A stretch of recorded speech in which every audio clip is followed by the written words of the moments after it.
Welcome to this explainer. Today, we're going to unpack the bizarre logic and, honestly, the brilliant structural secrets hidden inside Lewis Carroll's classic tale, Through the Looking Glass. You know, we usually think of this story as just a bunch of whimsical, nonsensical events, but actually, right beneath the surface, there is a rigid, fascinating framework. So let's decode that framework together and see exactly how this reflection realm really operates. Okay, let's kick things off by having you imagine something. Look at your own reflection in a mirror and picture a world where the background is identical to yours, but the rules are entirely backwards. What actually happens when the glass melts away and you can just step right inside? Well, that right there is the foundational premise Carroll uses to completely flip our understanding of physics, space, and even language right on its head. Our journey doesn't actually begin in some crazy magical wonderland. Nope, it starts in a polite, super familiar Victorian living room. Young Alice is curled up in this great big armchair, and she's scolding her mischievous black kitten, who, by the way, just tangled up her whole ball of worsted yarn.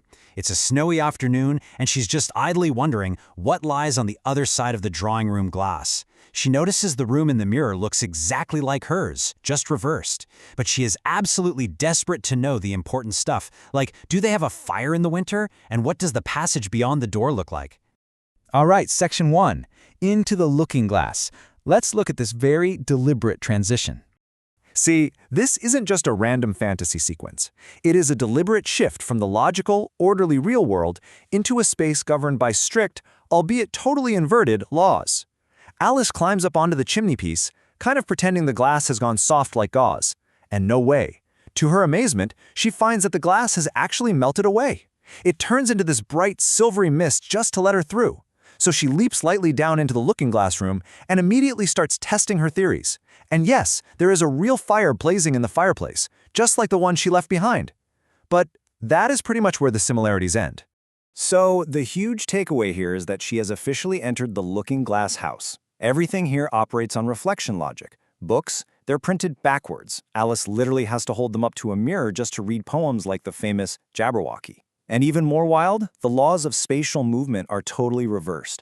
Later on, when she tries to walk toward a hill in the garden, every single path she takes acts like a giant corkscrew, bringing her straight back to the house. If she actually wants to reach her destination, she has to deliberately walk in the exact opposite direction. Moving on to section 2, the chessboard landscape, a beautifully structured playing field. Because the looking glass world is definitely not just a mirrored room. It is a massive, highly structured game. When Alice finally reaches the top of that elusive hill and gets a good look at the countryside, she realizes the entire world is literally a giant chess game. The ground is divided up into perfect squares by these little green hedges and tiny running brooks. Her heart is just beating with excitement and she enthusiastically volunteers to be a pawn. She figures, hey, she wouldn't mind being a pawn to join the game, but of course, she'd like to be a queen best. Enter the Red Queen. She basically acts as the ultimate game master of this realm. She's the one setting the rigid rules, charting out Alice's exact progression from her starting position at the second square all the way to her coronation at the 8th. The Queen maps it all out perfectly for her. Alice will take a railway journey through the 3rd square, meet Tweedledum and Tweedledee in the 4th, deal with water in the 5th, bump into Humpty Dumpty in the 6th, navigate a forest in the 7th, until she finally hits the 8th square, where they shall be queens together in a realm of feasting and fun. Which brings us to section 3, the Red Queen's race. Get ready for the total suspension of physics. So, to progress in this world, to advance your pawn across the board, you have to completely suspend normal physics. I mean, especially when we're talking about speed, effort, and momentum. Out of nowhere, the Red Queen grabs Alice by the hand and launches them into this breathless, desperate sprint. Alice feels like she literally cannot possibly go any faster, but the Queen just keeps screaming, faster, faster. They run so incredibly fast, it's like they're skimming the air. They are hardly even touching the ground with their feet.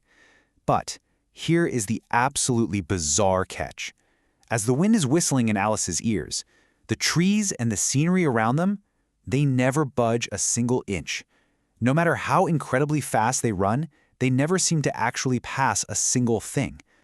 And you can just see the sheer exhaustion on Alice's face here. When they finally stop and the Queen props her up against a tree to rest, Alice looks around in utter bewilderment. She realizes that after all of that agonizing, breathless sprinting, they have stopped under the exact same tree they started from. Literally, nothing has changed. Alice rightly points out that, well, in her country, running that fast gets you somewhere else. But the Queen, she just brushes it off, calling it a slow sort of country. And right here, Carroll is introducing a profoundly brilliant concept disguised as pure absurdity. The Queen lays down the golden rule of looking-glass physics. It takes all the running you can do just to keep in the same place. If you actually want to get somewhere else, you have to run at least twice as fast. And, fun fact, this concept is so brilliant it actually inspired a real principle in evolutionary biology called the Red Queen hypothesis. It explains how species have to constantly adapt and evolve just to survive against opposing species that are also evolving. Mind-blowing, right? Let's jump into Section 4, A World of Wordplay. Let's see how language dictates reality. So beyond inverted physics and cool biological metaphors, we've got to understand how words work here. In the looking-glass world, a name isn't just a label, it literally constructs the physical environment. While on a train and then later out in a field, Alice runs into a whole catalog of bizarre insects guided by this large gnat. But these aren't your everyday garden bugs. They are literal incarnations of linguistic puns, and they are forced to live by the strict, absurd rules of their own names. You've got the rocking horsefly, which is made entirely of wood and eats sap, the snapdragonfly boasting a body of plum pudding and a head of burning raisin, and oh, my personal favorite, the bread and butterfly. Its wings are thin slices of bread and butter, it has a sugar head, and it survives entirely on weak tea with cream. It's just amazing how beautifully this Victorian wordplay is transformed into living, breathing creatures in this mirror ecosystem. Take the rocking horsefly. It perfectly swings itself from branch to branch among the ivy. And as Alice figures out, if it couldn't find its absurd linguistically determined diet, it would simply die. The pun is absolute, unbreakable law here. And this sparks a really fascinating philosophical chat between Alice and the gnat.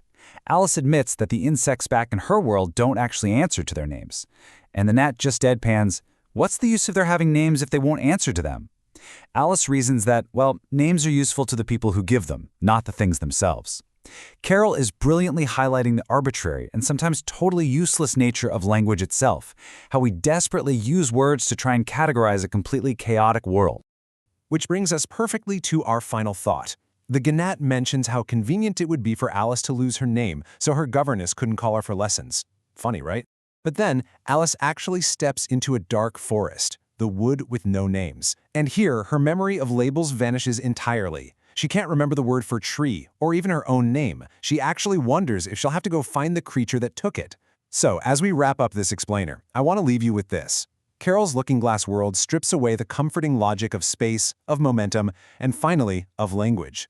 When all those labels melt away, just like the mirror turning to mist, how much of who we really are is tied up in the words we use? If you lost your name in that wood today, who would you truly be? Think about that, and keep exploring.